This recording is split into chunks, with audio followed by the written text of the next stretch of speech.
សម្រាប់ចោលសាច់បញ្ជាឲ្យកងកម្លាំងប្រដាប់អាវុធគ្រប់ប្រភេទត្រូវវាយគ្រប់ចំណុចដែលខ្មាំងវិចូលក្រោយការអត់ធ្មត់លើ24ម៉ោងដើម្បីគោរពនៅបច្ចុប្បន្ននិងត្រូវការពេលវេលាដើម្បីជំនះប្រជាជនចេញមកតំបន់សុវត្ថិភាពកាលពីល្ងាចម្សិលមិញថ្ងៃច័ន្ទទី8វីរៈកងទ័ពកម្ពុជាបានតបតបន្ថែមដោយយប់មិញនិងព្រឹកអង្គារនេះតាមរយៈសម្ដែងបញ្ជាក់លើបណ្ដាញសង្គមនាព្រឹកថ្ងៃនេះសម្ដេចចៅហ៊ុនសែនបានថ្លែងថា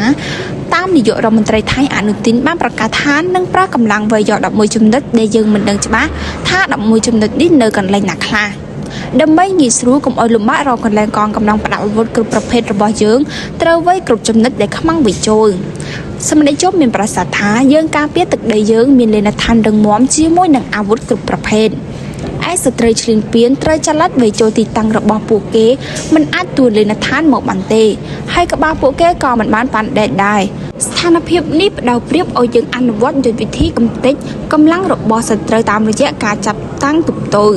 សម្ដេចជប់បញ្ជាក់ថាសម្រាប់មេតបថៃបានប្រកាសថាដើម្បីសន្តិសុខប្រជាជនថៃត្រូវបំផ្លាញសមត្ថភាពកម្លាំងការពារជាតិរបស់កម្ពុជាសម្រាប់រយៈពេលវែងសម្ដីលោកមេតបខ្លាំងជាងប្រទេសមហាអំណាចខាងអាវុធនិងកងទ័ពនៅលើពិភពលោកនេះទៅទៀត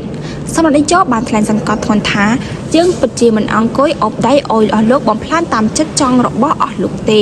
ចុងក្រោយខ្ញុំកំពុងតាមមើលមនុស្សចំនួនដែលការពីកម្ពុជាតបតដើម្បីការពីខ្លួនការពីខែកក្កដាពួកគេចោទយើងថា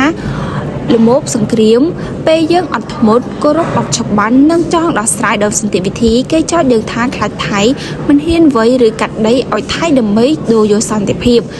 ពេលនេះយើងវាយដើម្បីការពារខ្លួនហើយតើពួកគេនឹងនិយាយថាយ៉ាងម៉េចទៀតកម្ពុជាត្រូវការសន្តិភាពតែកម្ពុជាបង្ខំចិត្តវាយតបតដើម្បីការពារទឹកដីយើង